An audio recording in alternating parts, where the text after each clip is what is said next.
Welcome, friends. I'm so happy you're here for the Agatha Creates Knitting Podcast. I'm Agatha. I've been a crocheter for about 3.5 years, and I'm a new knitter. And this is where I talk about all of the things that I'm working on and my feeble attempts at reducing my stash as much as possible, especially my acrylic yarns, because I own way too much acrylic yarn and I need to use it up. So this is a new podcast, so you're new here as well, so thank you so much for checking me out, or checking out the channel, whatever. This is a fairly traditional podcast. I'll go through my acquisitions, the stuff that I'm working on, any finished objects, even though I don't have any today. Also, I always get inspired to make things that I just don't have the time to make. So I'll talk about those too. Maybe just talking about them makes me feel like maybe something is being done. I don't know. It's fun to talk about the things that I'm inspired by, so I'll talk about those. Also, I've been listening to a lot of audiobooks lately, so I'm going to talk about those as well. So, the reason why I have such a big stash of yarn is because, during COVID and lockdowns, I just spent all of the money that I wasn't spending otherwise, like on restaurants or going to concerts or whatever. I was spending it on yarn, so I acquired a lot of it. I've on the last episode I was really good about not buying any new yarn.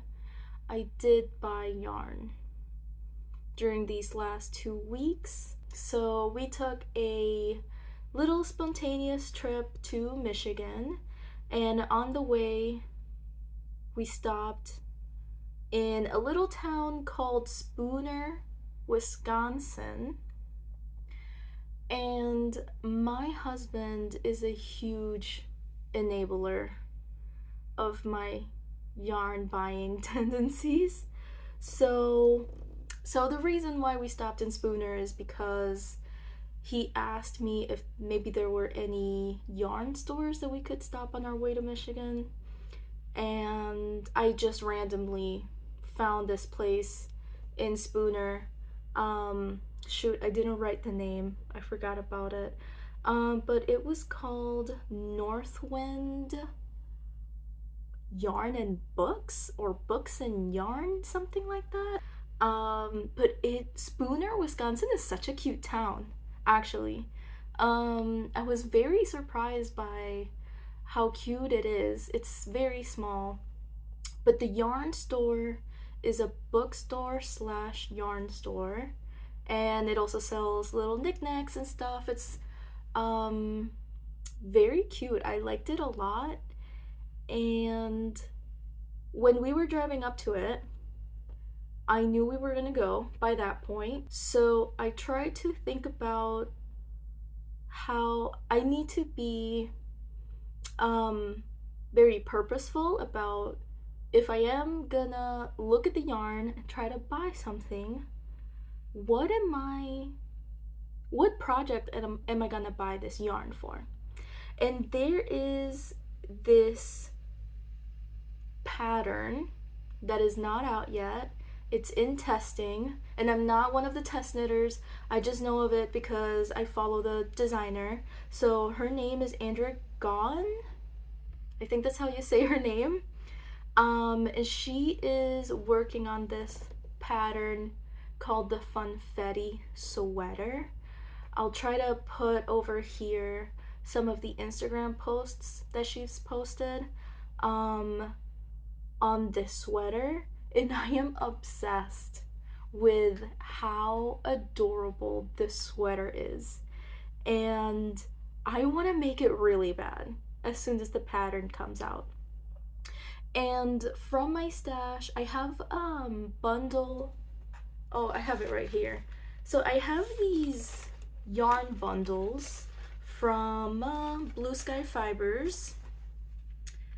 It is how many? I think they're like 12 mini skeins of just 5 grams each.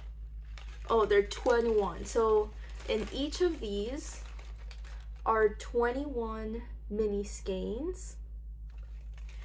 And I've been thinking that I could use this for the Funfetti sweater, but I don't have enough yarn for the main color. So I figured I could try to buy something that could work for that. And I thought it would have been really great if they had if I was able to buy yarn from maybe like a local dyer or something like that. They didn't have any of that type of yarn. They had mostly like bigger brands, which is fine.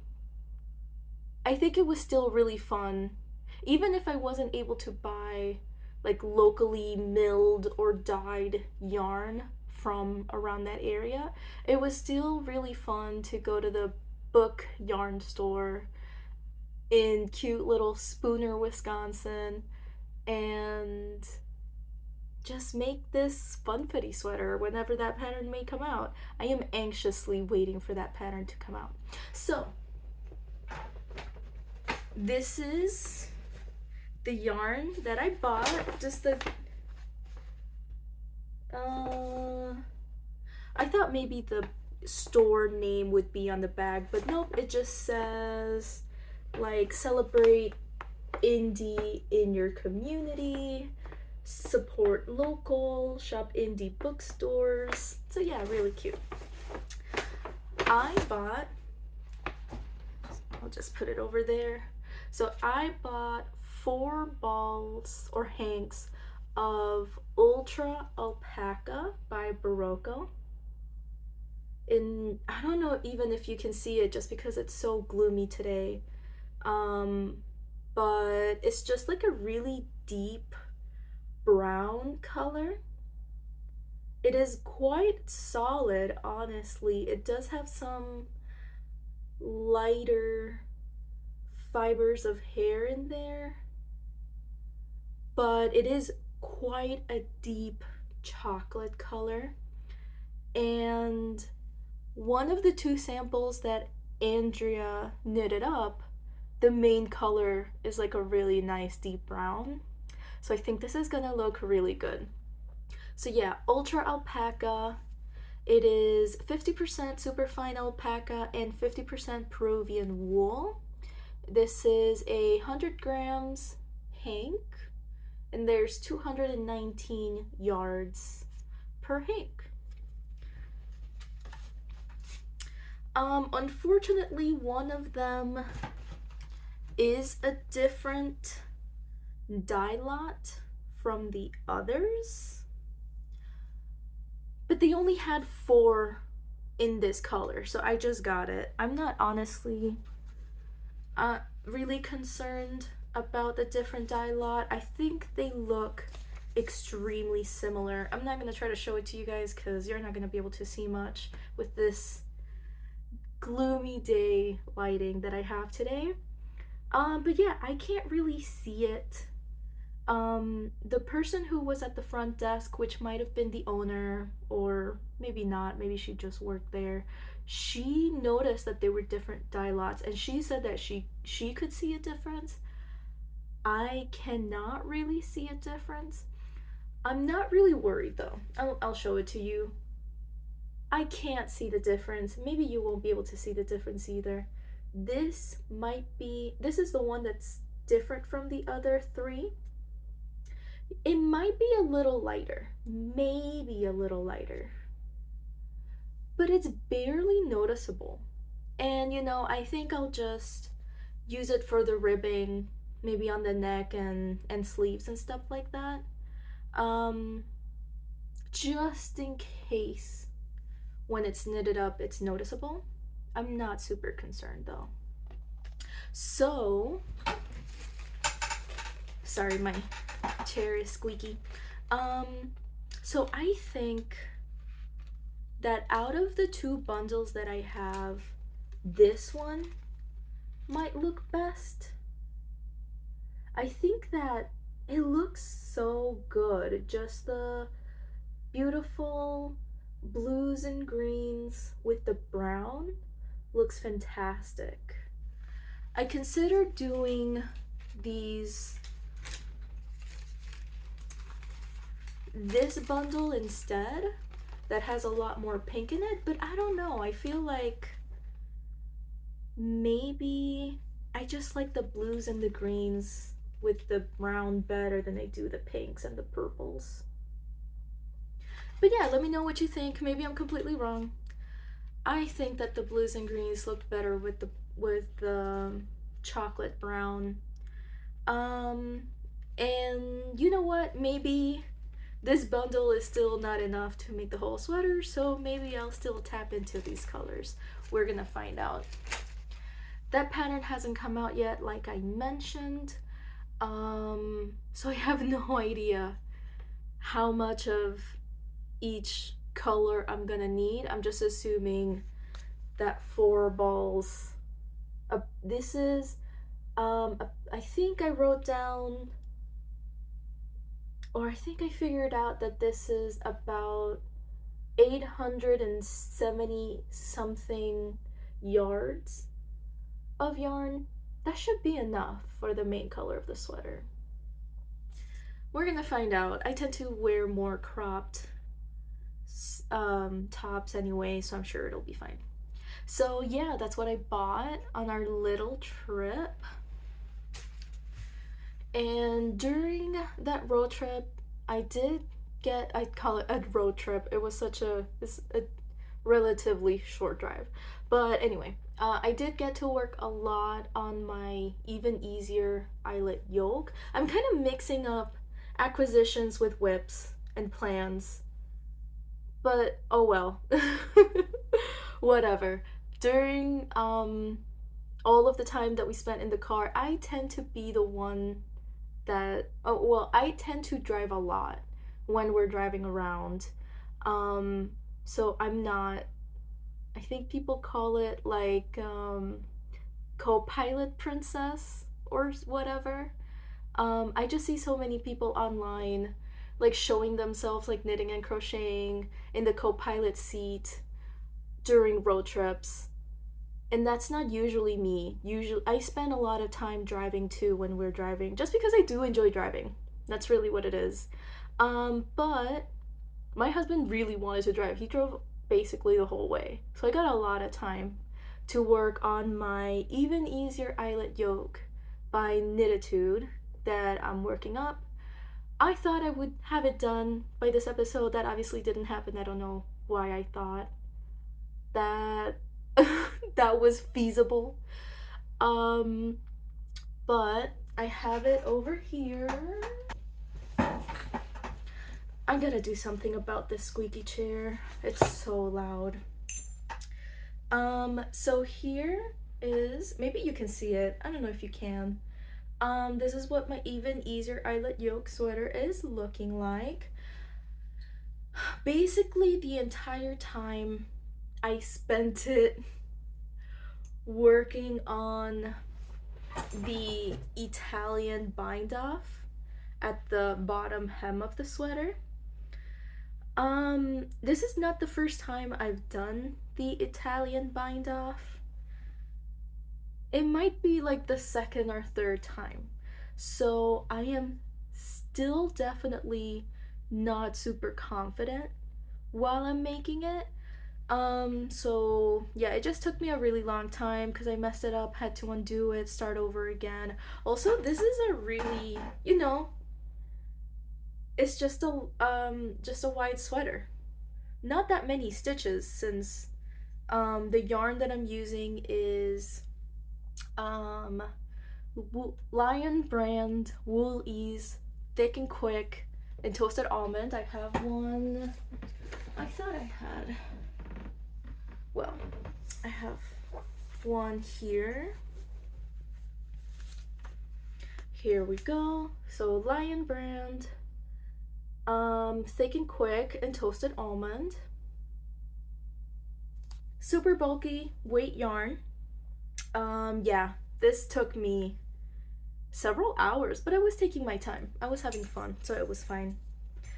I did try this on before I decided that it was ready to bind off. I followed the directions that Chantal put into the pattern on the amount of inches to make past where you join under the armpits. And I thought that it was a good length, so I just went with what she said. After we got back and all of the Italian bind off was done, I did try it on, and I feel like it's a little short.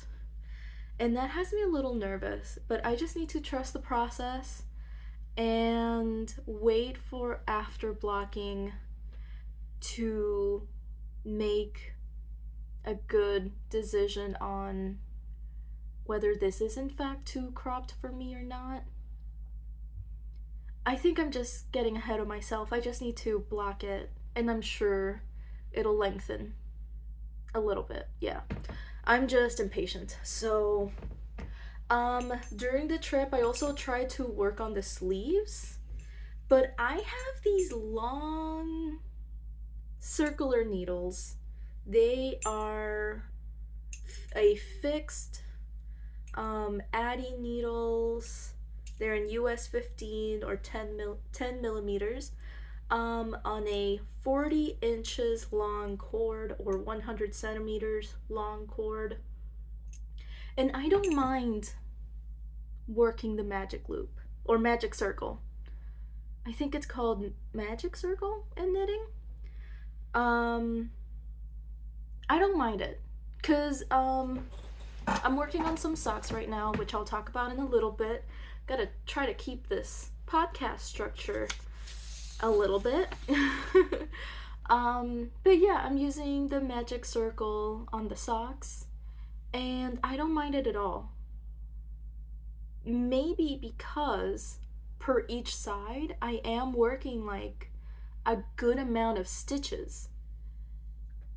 On these sleeves, I would only be working like 13 inches per side, and the cords are really dumb and stiff.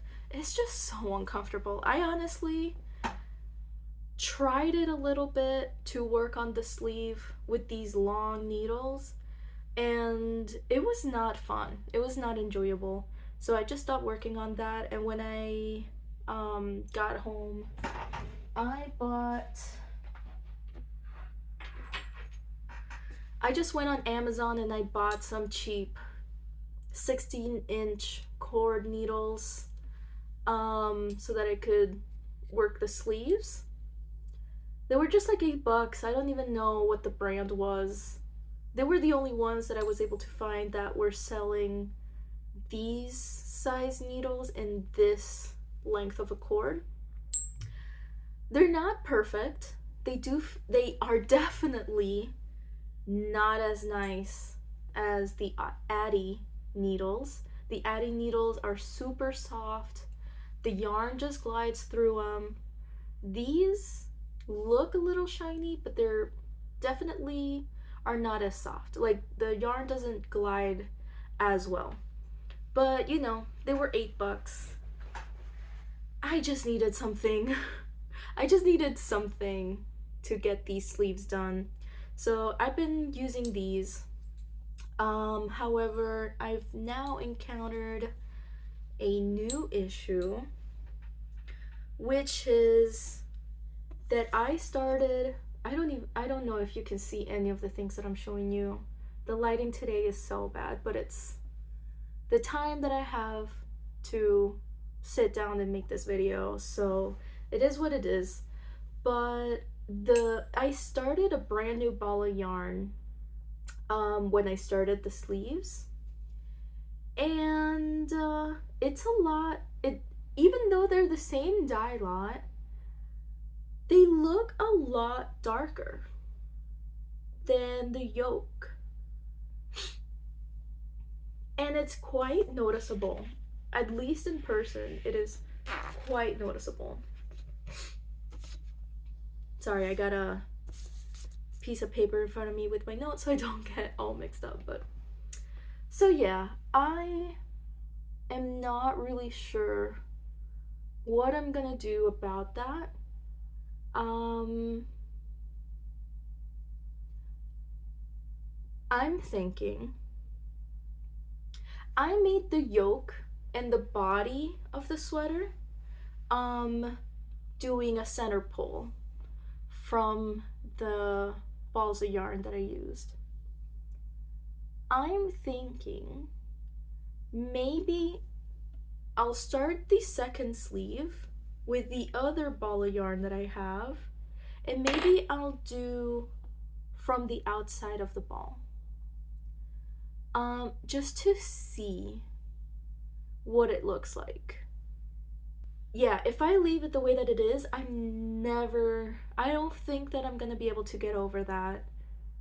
And I don't know if I'll use the sweater. So I'm gonna try that. But yeah, this sweater works up extremely fast. The reason why I don't have it ready by today's video is because I am so freaking lazy to move my stitches from the needles to a scrap of yarn so that I can try it on. Okay, so everyone has their things that they don't enjoy in knitting and crocheting, right? For some people, it is swatching or weaving in their ends. For me, it is blocking and putting the stitches on scrap yarn so I can try on whatever I'm working on. I just think, yeah, those are the two things that I struggle with the most. So yeah, I didn't want to put the stitches on a scrap of yarn, so I procrastinated on it. Then I finally did that.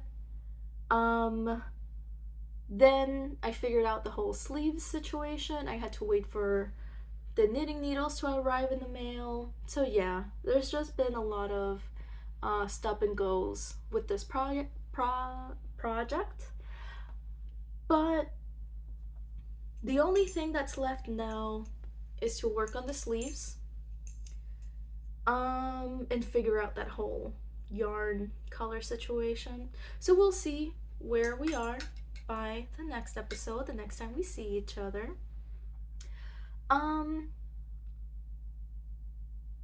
And yeah, if anyone has any thoughts on what to do with the yarn situation, let me know. I'll take your advice and your knowledge on maybe what to do to make the yarn in the sleeves not look as different as the one in the yoke. So hopefully someone out there has some thoughts on what I can do.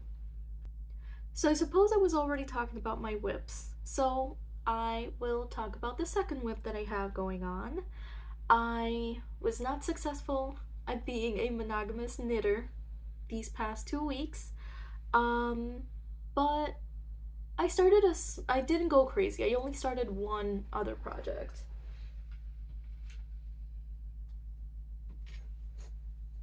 And I started a sock, and I'm using this super cute little bag that I bought at Darn It Anyway in Stillwater, Minnesota. It is a really cute shop. Honestly, one of the best shops in the metro area, in my opinion. And yeah, I'm like in the middle of a row. But I'm working on Hermione's everyday socks. Why can't I think of the name of the designer right now? I don't know, but she goes by Dreams in fiber, if I am not mistaken. And if I am, I'll correct myself on the screen. But yeah, these are Hermione's Everyday Socks. You may not need an introduction to this pattern because, so I learned about this on Sarah's Hand Makes podcast. She talked about them in the video that she released maybe a couple weeks ago now for gift knitting. So I had never heard of it before personally, so I went in, I looked at it, I thought it was really cute. I wanted to make them also because of the Harry Potter reference there. But also I found out that this is the single most popular pattern in Ravelry if you are going off of patterns that have the most projects. And this pattern has, when I looked at it, there were 39,000 projects using this pattern. So yeah, I've been enjoying it a lot. It's just a fun, mindless pattern. I really like the textured feeling that it creates. And it's just a very easy thing to work on during like meetings, during work and stuff. So yeah, that is my second WIP.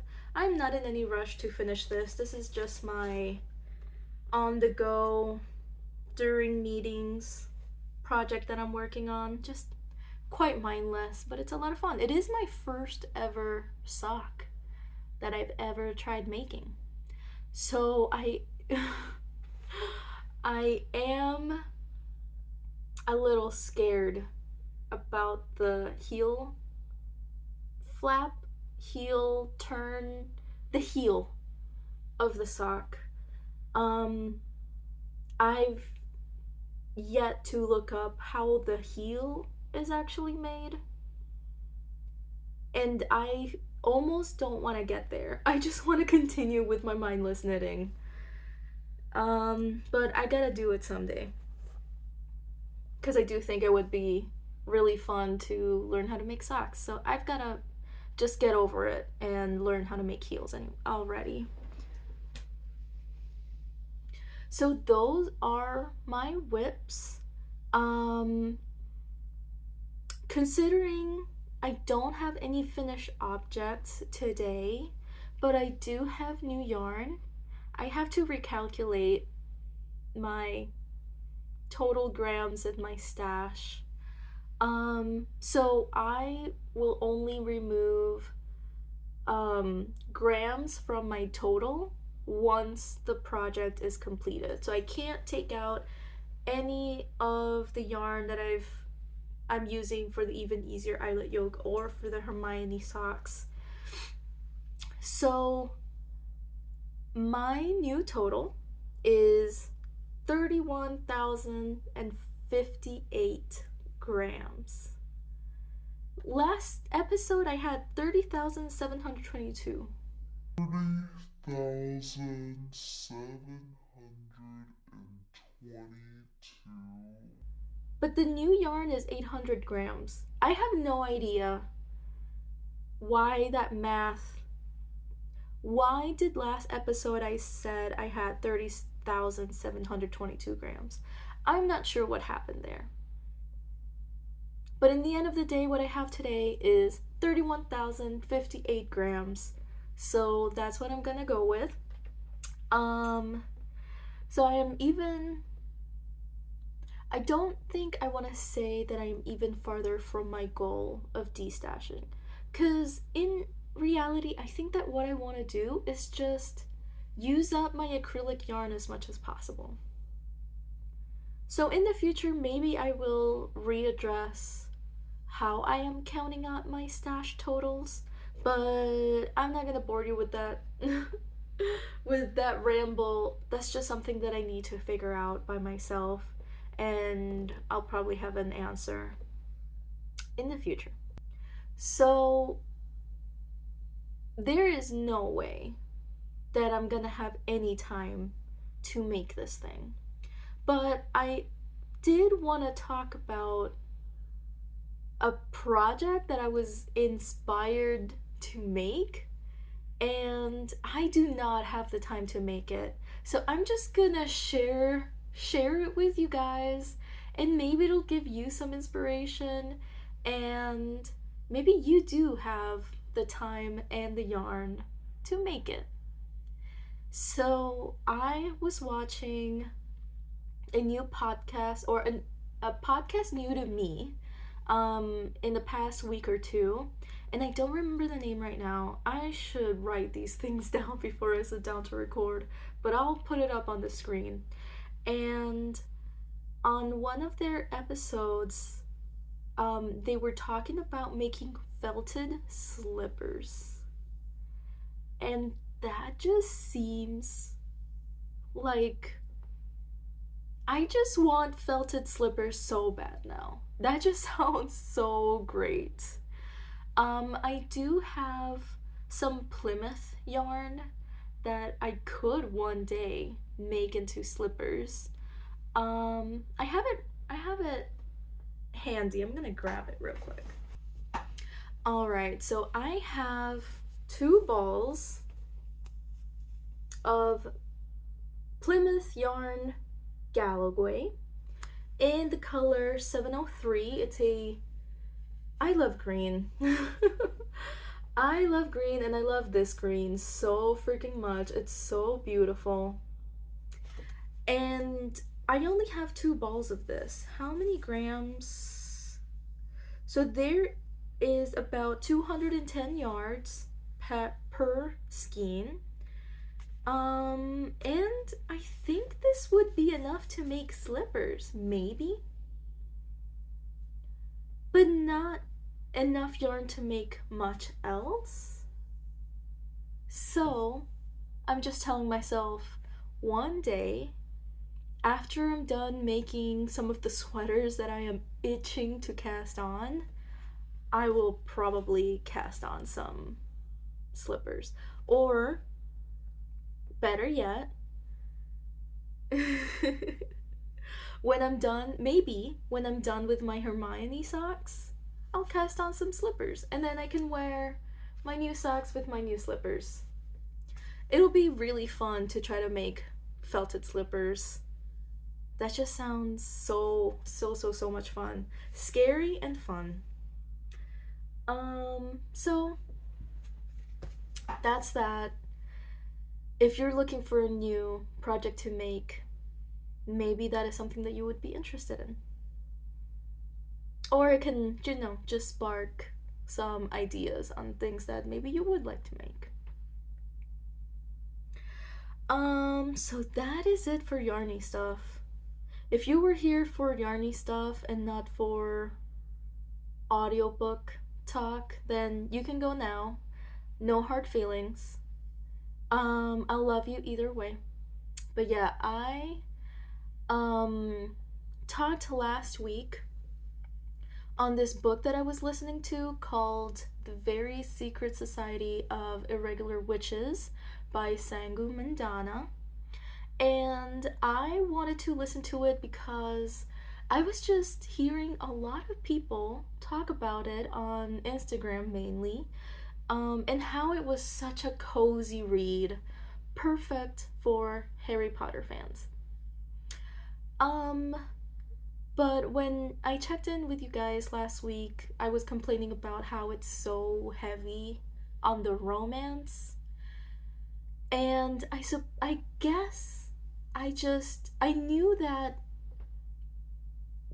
because on the description of the book they do reference how the main character meets and develops a romantic relationship with someone else, I suppose. So I knew that maybe there would be some romance. I was not expecting for it to be so romance heavy. And then, spoiler alert, there's a sex scene towards the end of the book. And I'm just not interested in that. I wanted to hear more about the the world of the witches and the stuff that they were going through, I did not care for that. So I don't know, maybe I'm just dumb. But when people were referring to the book as a cozy read, I interpreted it as comforting and wholesome. But maybe they were referring to it as cozy, you know? Like people getting cozy with each other. I don't know. I have no explanation to why. I feel like maybe not a trigger warning, because it's not like it's not a trigger warning kind of thing, but maybe a disclaimer so that people who are not interested in it don't pick up the book, maybe. But I suppose that is the life of someone who's trying a new book for the first time. I didn't care for it. I suppose the book was fine. But that just kind of killed it for me. I would not recommend it unless that's you want to read or listen to a book that is magic heavy and romance heavy.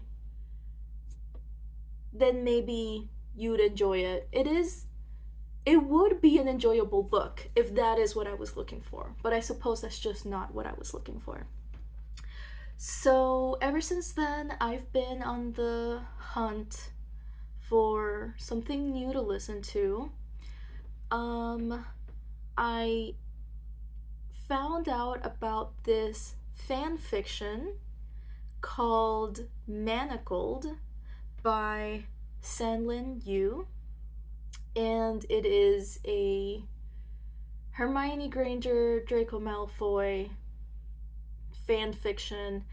I literally forgot how much I was obsessed with fan fictions growing up.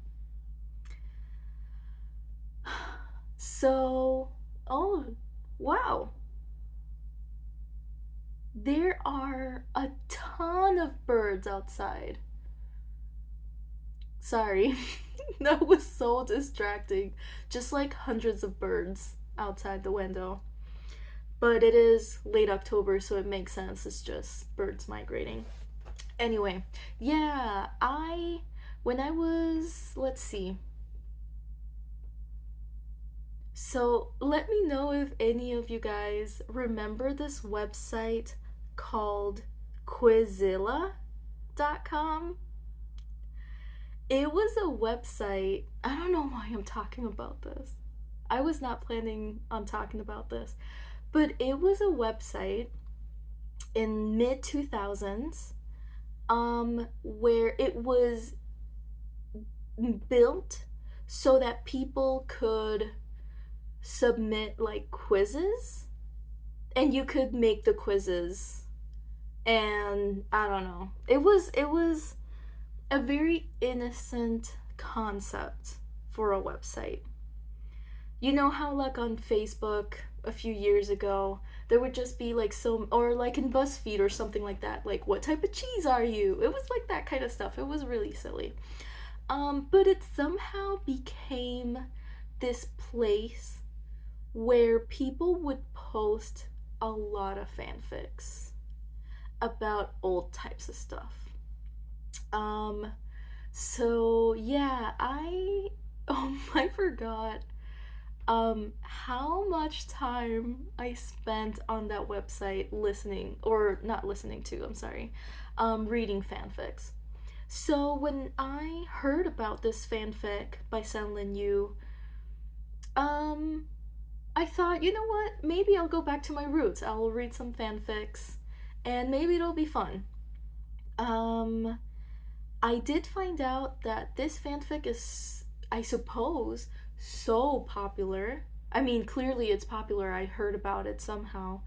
That there is an audiobook version on Spotify for it. So I've been listening to that. I'm already on chapter 7 or 8, I believe. And it is really good. It is really good. Like, honestly, way better. Oh my, I don't want to trash Sangu Mandanna. I just didn't enjoy the book. But it's not her fault. Anyway, this fanfic is really good. So I'm gonna keep listening to that. And I'll report back to you guys. Apparently, it's going to break my heart. And it's gonna ruin me forever, and I'll love it for it. That's what all of the reviews are saying. So, we'll see. If it's gonna break my heart and change me forever, I'm kind of looking forward to it. That sounds really good. But yeah, that's all I got for you guys today. It's a little bit of a shorter episode today, and that's probably a good thing. So yeah, no finished objects, not a monogamous knitter, not good at not buying new yarn, and my math for my stash totals was super messed up. So it seems like a great success. Yes, thank you so much, guys, for just hanging out with me. It would mean the world to me if you commented. Just, I don't know, just drop in, say hi. The whole reason why I wanted to create this podcast was so that I could maybe become a part of a new community. And I would love to hear from you guys if, I don't know, if you want to drop in and say hi. I would really make that my day. So I hope I will see you guys next time. And yeah, have a good day. Bye!